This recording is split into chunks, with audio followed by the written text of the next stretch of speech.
आपका किसी भी बैंक में बचत खाता है यानी सेविंग अकाउंट है, सेविंग बैंक अकाउंट, तो आज का ये वीडियो आपके लिए सबसे ज़्यादा इम्पोर्टेंट है।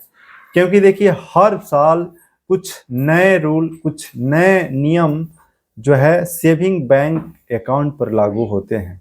और आज हम आपको 1 अप्रैल 2025 से जो सेविंग बैंक पर कुछ नए रूल लागू हो रहे हैं उसकी बहुत ही महत्वपूर्ण जानकारी देने वाले हैं।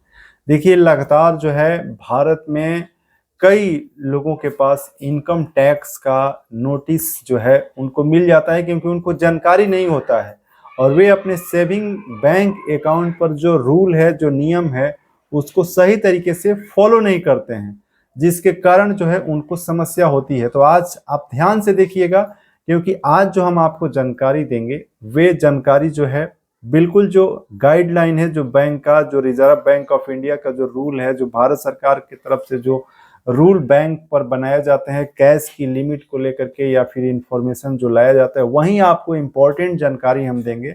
देखिए आपको हम बताते हैं। और देखिए चैनल पर आप पहली बार जुड़े हैं, रवि तिवारी बैंकिंग चैनल पहली बार देख रहे हैं तो सब्सक्राइब कर लीजिएगा और वीडियो को लाइक कीजिएगा, क्योंकि बहुत ही ज़्यादा इम्पोर्टेंट वीडियो है। और इससे जुड़ा कोई भी सवाल या सुझाव है तो कमेंट बॉक्स में टाइप कर सकते हैं। देखिए हम आपको पहले भी बताए हैं सेविंग बैंक अकाउंट पर जो रूल है, और आज कुछ नए रूल की आपको हम जानकारी दे रहे हैं। देखिए सबसे पहले हम बात करते हैं एक वित्तीय वर्ष। एक वित्तीय वर्ष क्या होता है?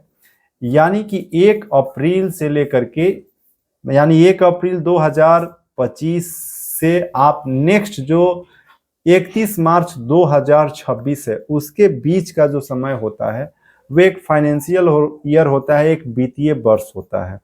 तो इस वित्तीय वर्ष में आप अपने सेविंग बैंक अकाउंट पर, हम कैश में बात करें तो नगद जमा सीमा क्या है ये आपको हम बता रहे हैं। देखिए तो बचत खाते में जो है कुल नगद जमा की अधिकतम जो सीमा है, जो कैश में आप जमा करते हैं उसका है 10 लाख रुपए निर्धारित की गई है।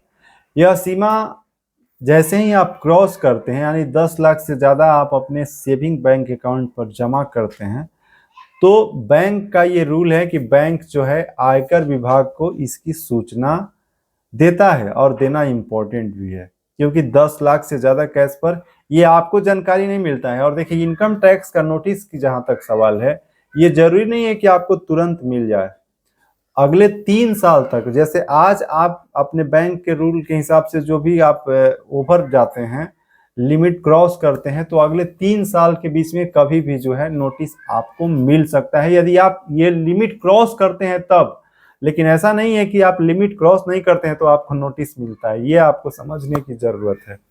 अब आपको हम बताते हैं। देखिए आप हर दिन जो है नगद जमा, जैसे आपको हम ईयरली बताए, सालाना, अब जैसे हर दिन की बात करते हैं, जैसे एक दिन में, तो उसका जो है कि एक दिन में आप 2 लाख रुपए से अधिक जमा करते हैं तो आपको जो है ये बार बार आप काम करते हैं, जैसे कि मान लीजिए कि आप लगातार जो है 2 लाख रुपए हर दिन जमा करते हैं, तो ये भी जो लिमिट है उससे ज़्यादा हो जाता है। ये जो है बड़ा, जब कैश में जमा होने लगता है अमाउंट, तो आपका अकाउंट जो है इनकम टैक्स के मतलब सवालों के दायरे में आने लगता है। आपसे पूछा जा सकता है कि आप जो है नगद हर दिन 2 लाख रुपए कैश में ये पैसे आप कहाँ से जमा कर रहे हैं। तो ये आपको ध्यान रखने की ज़रूरत है, और ये बहुत इम्पॉर्टेंट भी है, क्योंकि ऐसे मामले में भी आपको इनकम टैक्स के तरफ से नोटिस या सवाल जवाब का सामना करना पड़ता है। आगे बढ़ते हैं। देखिए आपको कुछ इम्पोर्टेंट जानकारी देते हैं। और जो पैन कार्ड है बैंक अकाउंट में, यानी बैंक सेविंग बैंक हो, सेविंग बैंक अकाउंट हो या अन्य अकाउंट हो, उसमें पैन कार्ड की आवश्यकता और अनिवार्यता कब है? देखिए आप जानते होंगे, या जो लोग नहीं जानते हैं, कि यदि आप 50,000 रुपये से अधिक जमा करते हैं तो आपको पैन कार्ड प्रस्तुत करना अनिवार्य है।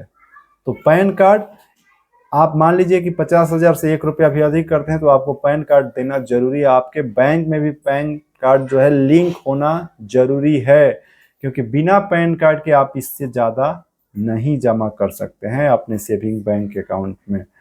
अब जो है आगे बढ़ते हैं और नगद निकासी की बात कर लेते हैं कि आप जो है कितना नगद में कैश की निकासी कर सकते हैं। तो हम एक वित्तीय एक सालाना एनुअल सालाना की बात करते हैं, एक साल में आप कितना।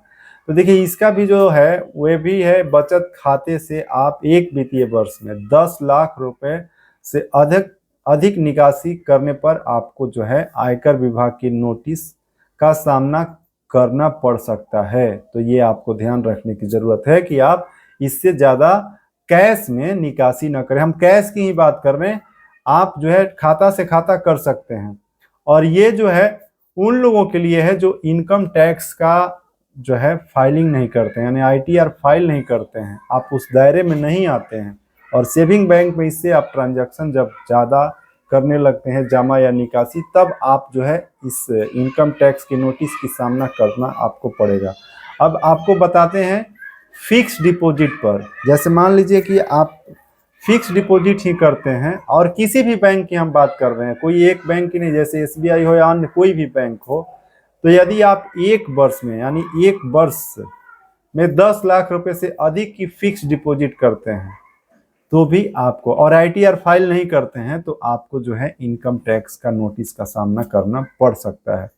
और देखिए इसमें जो है कि आप चाहे कैश में करें या फिर खाता से करें और आईटीआर नहीं फाइल कर रहे हैं तो आपको जो है इसमें नोटिस मिल सकता है। और ये नोटिस कोई जरूरी नहीं कि आपको तुरंत ही मिलेगा, ये जो है आपको अगले 3 साल में कभी भी मिल सकता है।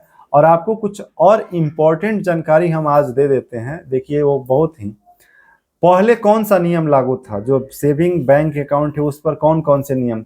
देखिए section 285B income tax act जो है उसके तहत पहले से ये नियम है, पहले से भी ये नियम है। और जो कुछ नए नियम जो अभी लागू हो रहे हैं वैसे आपको हम बता रहे हैं कि एक बैंक एक वित्तीय वर्ष में अगर किसी भी खाते में 10 लाख रुपए से ज्यादा नगद जमा होता है तो वो इसकी रिपोर्ट आयकर विभाग को यानी आईटी डिपार्टमेंट को भेजता ही भेजता है। ये रूल जो है पहले से भी लागू है। और 50,000 रुपए से आप ज्यादा नगद या जमा निकासी पर पैन दिखाने का अनिवार्यता पहले से भी है। तो ये पुराना नियम जो है ये लागू है।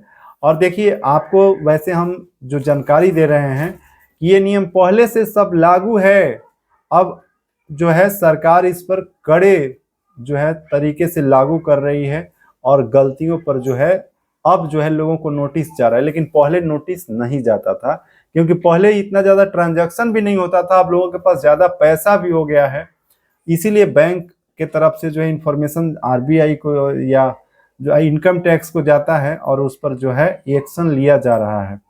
तो ये आपको समझना है कि ये कोई नया नहीं है, ये पहले से भी नियम सारा है और आप इन सभी नियम को फॉलो नहीं करते हैं तो आपके लिए समस्या होता है। अब देखिए एज पर अभी करंट जो लॉ है उसके हिसाब से है 50,000 कैश डिपॉजिट एक दिन में, इस पर पैन मैंडेटरी है। और इसमें जो है इनकम टैक्स का रिपोर्टेशन जरूरी नहीं है, नहीं होता है। 2 lakh plus cash single transaction, तो देखिए रूल जो है शादी प्रॉपर्टी या बड़े खर्च में तो पैन मैंडेटरी है इसमें।